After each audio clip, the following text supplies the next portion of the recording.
an evening with you tonight, the music of Styx. You brought no flowers, no candy. Had to drive my own car, but we still had an evening together, didn't we?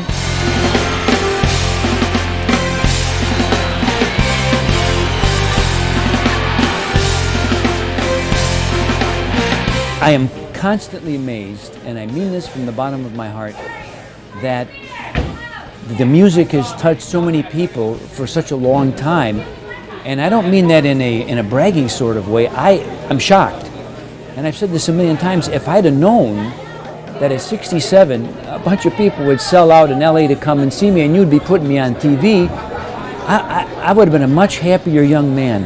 My sphincters would have been looser. I mean, you know what I'm saying? It's just an amazing thing, and it really is a testament to songs, because strip it all away. It's the songs that matter to people. If you get the song right, people come. It was a younger audience, not young, but you know, the core of that comes to see this music. 65% are people that are at least late 40s to late 50s, because that's the era in which they were in high school or college, because of classic rock. Kids have grown to find a fascination with that music from that period. The bands of the 70s are, in many ways, as important to certain parts of the generation as anybody, because they feel like, and rightly so, they feel like they missed a golden age. Really that period, you know, from the end of the 50s through probably the middle 80s. That's the sweet spot. And I was lucky to be born when all that was going on.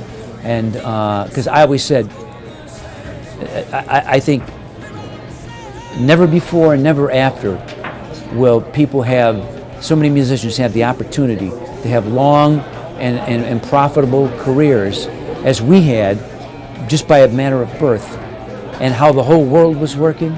No technology, focused on radio, focused on listening, focused on records.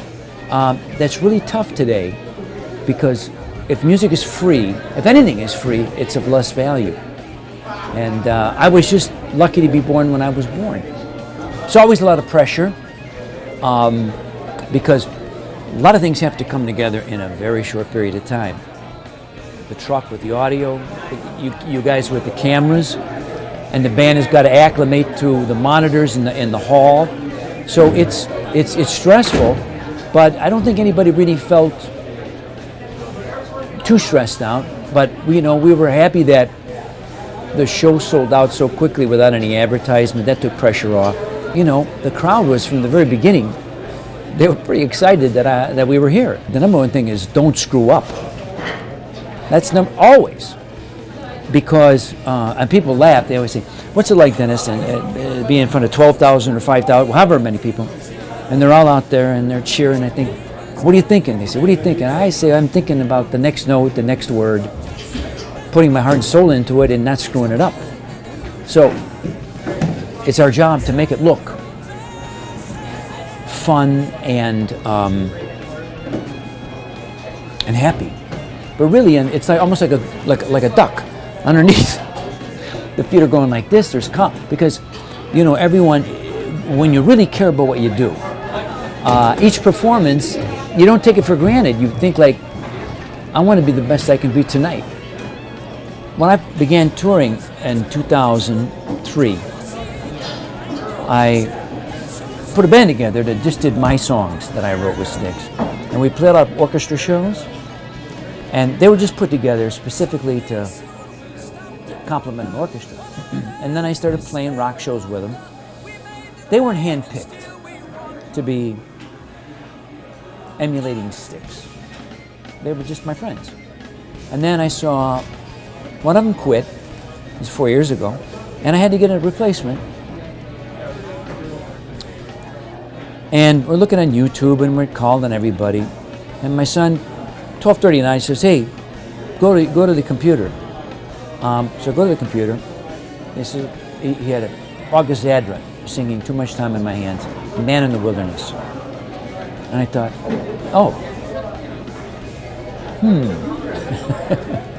I decided right then, I'll put a band together that'll do their very level best to duplicate that music and that spirit that I think we represented as a live band. And these guys are great, all of them. I handpicked them this time to make those harmonies and play those notes.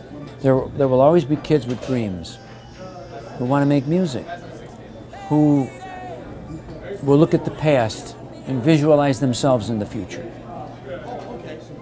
I wrote a line in '83, the problem's plain to see, too much technology. Machines to save our lives, machines dehumanize. It was Mr. Roboto. And little did I know that technology in a very large part has crippled the music business.